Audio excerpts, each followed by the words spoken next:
Assalamualaikum warahmatullahi wabarakatuh.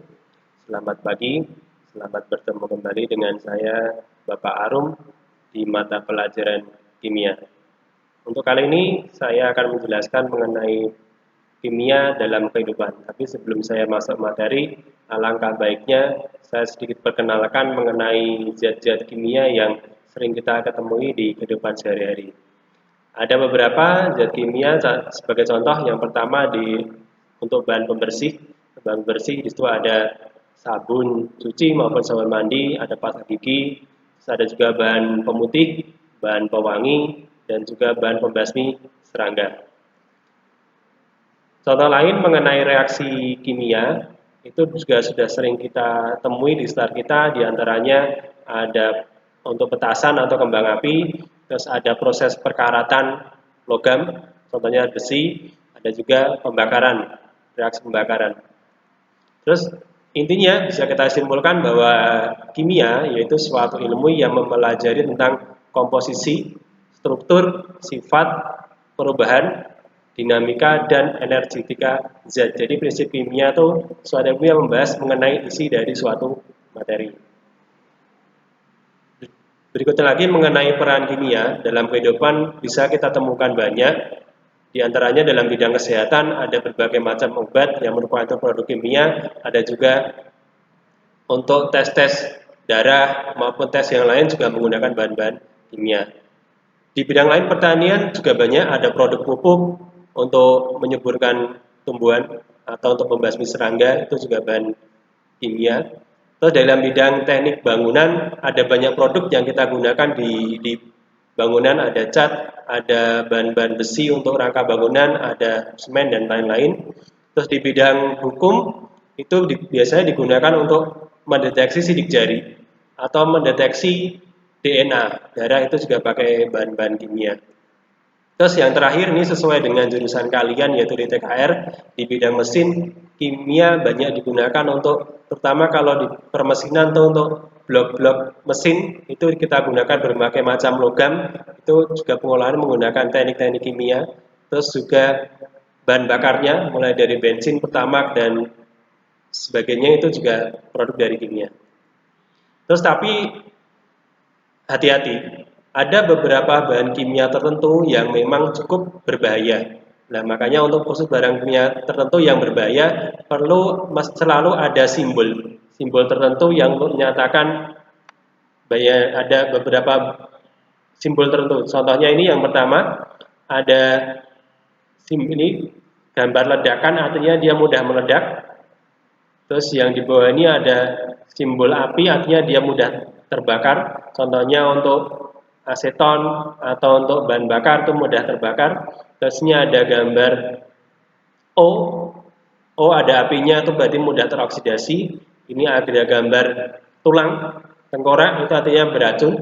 Ini ada gambar X itu artinya bahan yang mudah untuk penyebab iritasi. Penyebab iritasi itu artinya sebagai contoh ketika kena kulit, nanti kulitnya akan melepuh atau rasa terbakar. So, ini ada bahan yang bersifat korosif. Korosif itu artinya ketika dia kena logam, nanti logamnya akan cepat berkarat. Terus ini ada bahan yang berbahaya bagi lingkungan. Itu jadi mesti nanti hati-hati kalau kalian ketemu bahan-bahan kimia yang di labelnya ada di tempatnya ada tanda semacam ini, berarti penggunanya hati-hati. Terus kita berikutnya bahas tentang masuk ke materi sekarang, materi dan perubahan materi. Mungkin ini materi sudah kalian dapatkan di SMP kalian, tapi sedikit saya singgung lagi. Intinya syarat suatu benda dikatakan materi itu ketika punya dua syarat, yaitu dia punya massa dan dia punya volume.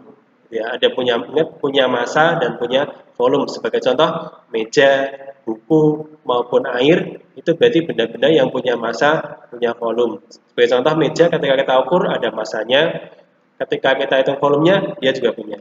Nah, sekarang pernyataannya tadi meja itu padat, air itu cair. Nah, sekarang apakah kalau gas itu apakah juga termasuk materi? Nah, silakan kalian cari jawabannya. Silakan cari sendiri dulu, nanti silakan tulis di kolom komentar. Terus sekarang tentang perubahan materi. Tadi pengertian dari materi, sekarang perubahan materi. Ada 3 macam perubahan materi, sudah saya tampilkan di sini, ada kimia, ada fisika, ada biologi.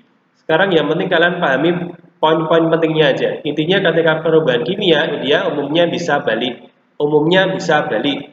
Maaf, umumnya tidak bisa balik. Kalau yang fisika itu umumnya bisa balik. Nah, contohnya ketika kimia itu yang tidak bisa balik, artinya ketika dia sudah berubah jadi zat baru tidak bisa kembali ke wujud asalnya lagi. Contohnya ini singkong menjadi tape.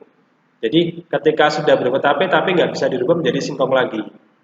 Nah, ciri lainnya di kimia itu terjadi perubahan komposisi. Komposisi yang dimaksud komposisi bisa struktur atau bisa rasanya. Sebagai contoh kalau singkong jadi tape, strukturnya berubah. Yang semula agak keras jadi lunak.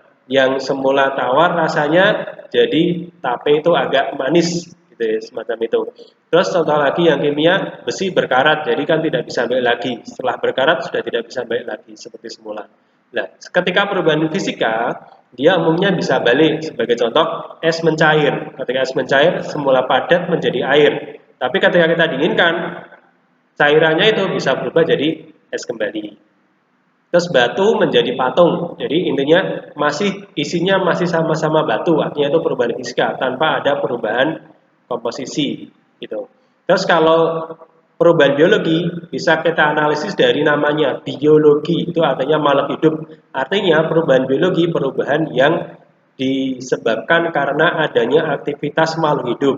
Sebagai contoh, kalau kayu lapuk dimakan rayap, itu kan berarti ada aktivitas rayapnya. Atau tembok lapuk karena adanya lumut. Itu berarti karena pengaruh makhluk hidup berupa lumut. Terus tadi udah materi kita bedakan jadi 3. Ada unsur, ada senyawa, ada campuran. Kita bahas satu persatu. Unsur itu zat tunggal. Tunggal itu artinya sendiri, berarti dia berdiri sendiri. Contoh nih, O itu oksigen, Fe itu ferum atau besi, N itu nitrogen. Kalau molekul nanti kita bedakan menjadi 2. Ada molekul unsur, ada molekul senyawa. Nah, bedanya di mana? Ketika molekul unsur itu gabungan dari unsur sejenis.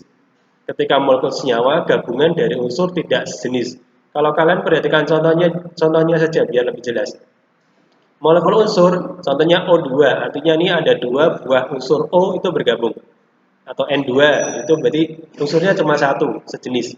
Tapi ketika molekul senyawa, contohnya itu H2O, artinya di sini terbentuk dari 2 buah unsur, yaitu H dan O, kan berbeda. Atau contoh lagi H2SO4, ini malah terbentuk dari 3 buah unsur, yaitu H, S, dan O. Jadi itu molekul senyawa. Berikutnya, tentang campuran juga dibedakan menjadi 2, homogen dan heterogen.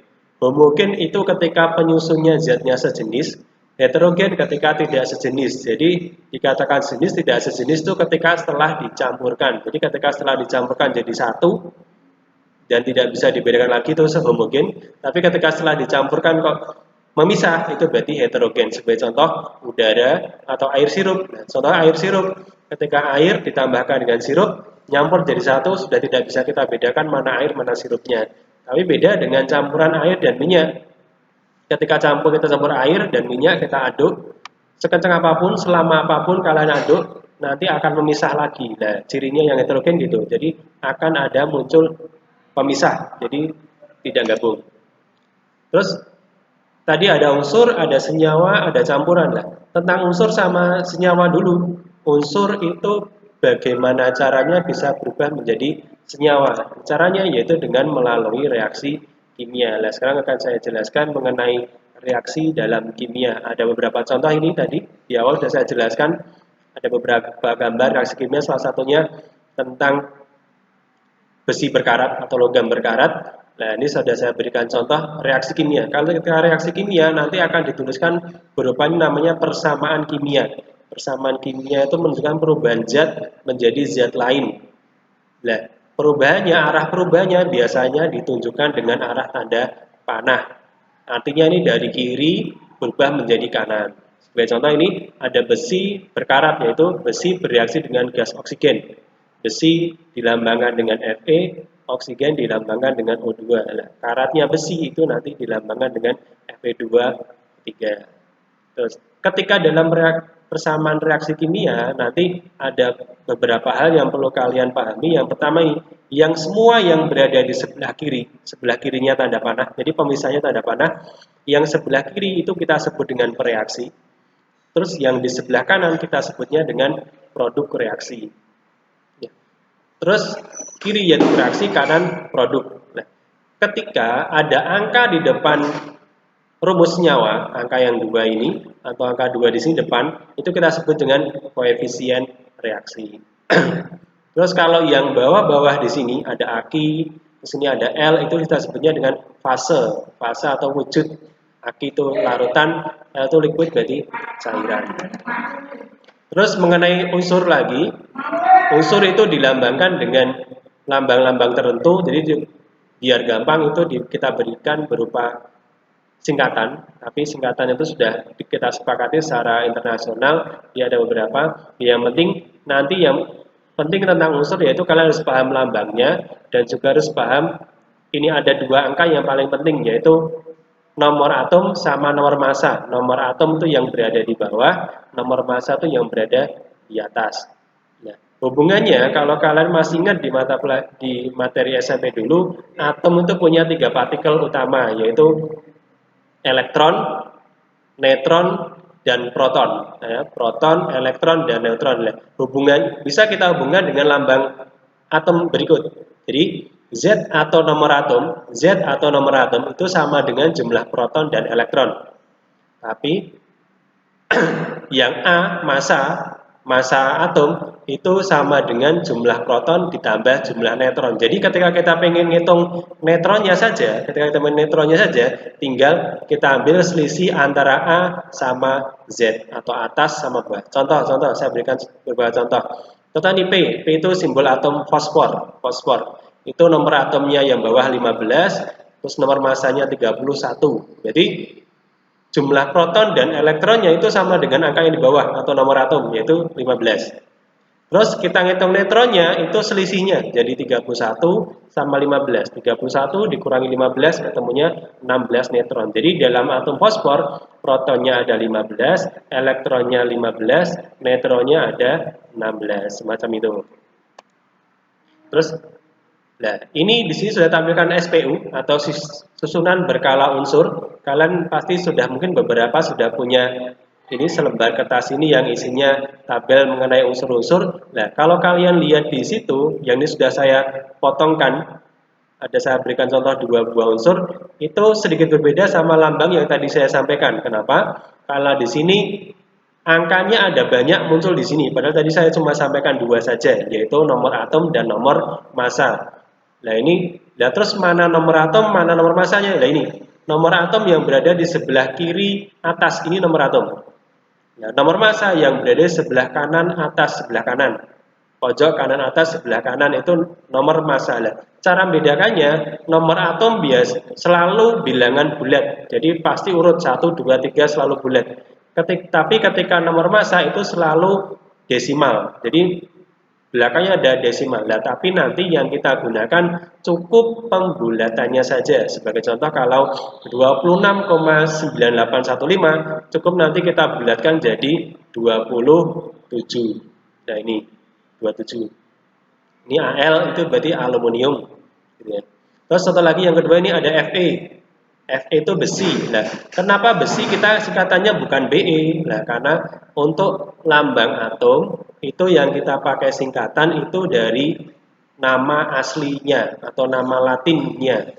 Nah, Fe itu dari nama latinnya ferrum, maka yang kita pakai singkatannya Fe. Jadi kebetulan memang ada beberapa unsur yang nama latinnya kebetulan sama dengan nama Indonesia, jadi singkatannya sama. Tapi ada beberapa unsur yang nama Latin sama Indonesia beda, makanya singkatannya agak berbeda.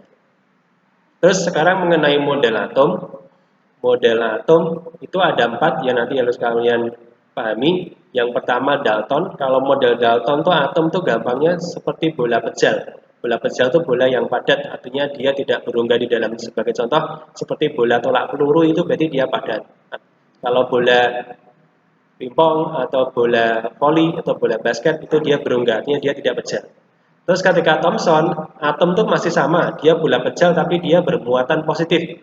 Terus elektronnya nempel di permukaan. Jadi di Thomson mulai ditemukan elektron, kalau Dalton tadi belum. Terus ketika di Rutherford sudah ditemukan ketiganya. Jadi atom itu terdiri dari bola pejal, di dalamnya itu sebagai inti atom yang isinya ada proton sama neutron di dalamnya. Terus elektron itu mengelilingi inti pada jarak tertentu. Jadi dia terbang, melingkar mengelilingi inti. Jadi dia berongga. Terus ketika model Bohr hampir sama seperti Rutherford, cuma ketika di Bohr itu pusatnya masih sama, yaitu pejal, dia isinya proton neutron. Terus di sekelilingnya itu ada orbit-orbit atau lintasan-lintasan elektron. Ini lintasan pertama, ini ada lintasan kedua, ini ada lintasan ketiga. Jadi sering model Bohr ini sering disebut dengan model tata surya karena modelnya hampir mirip dengan tata surya. Kita ada matahari terus orbit-orbit planet semacam itu. Sedikit kita bahas lebih lanjut mengenai model atom Bohr.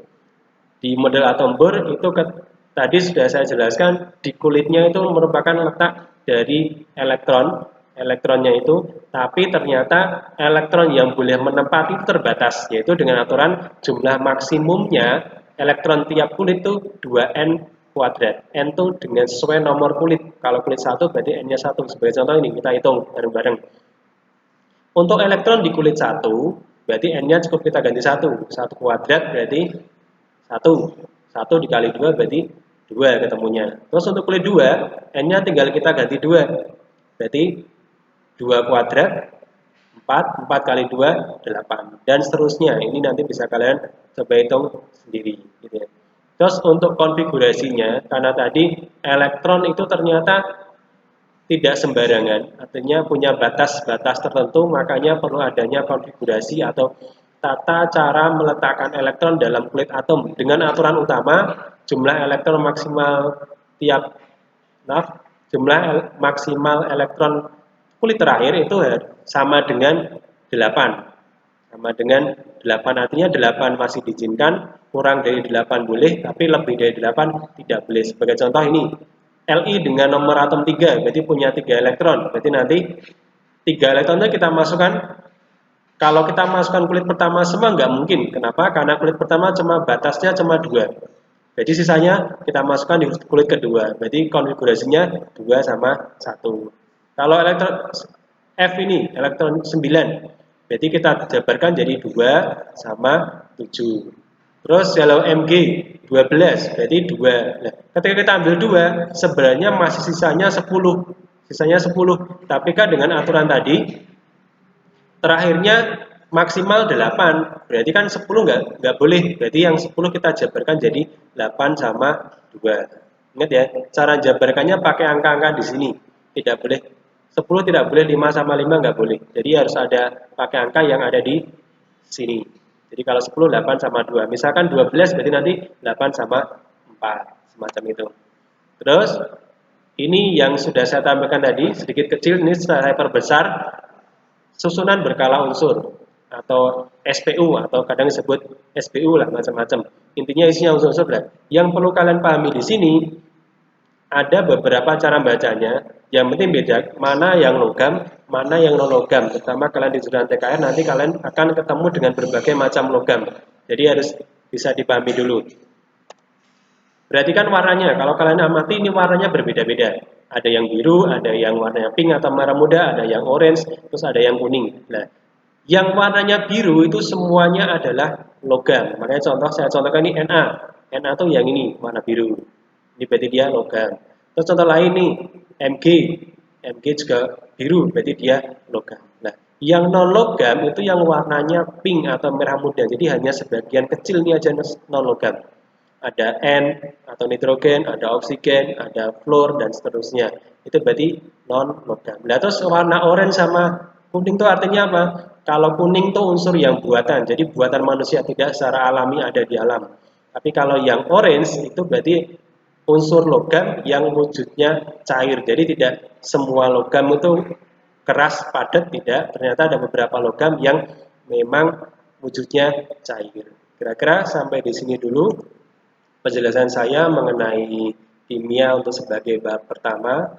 Nanti semoga apa yang saya sampaikan bisa kalian pahami, bisa kalian serap. Nanti ketika ada beberapa hal yang belum paham, nanti silakan baca modul yang saya sertakan dengan video ini nanti di Classroom, nanti silakan dilihat. Atau mungkin kalau ada yang belum paham lagi, nanti boleh komentar di kelas saya di Classroom. Terima kasih, sekian. Wassalamualaikum warahmatullahi wabarakatuh.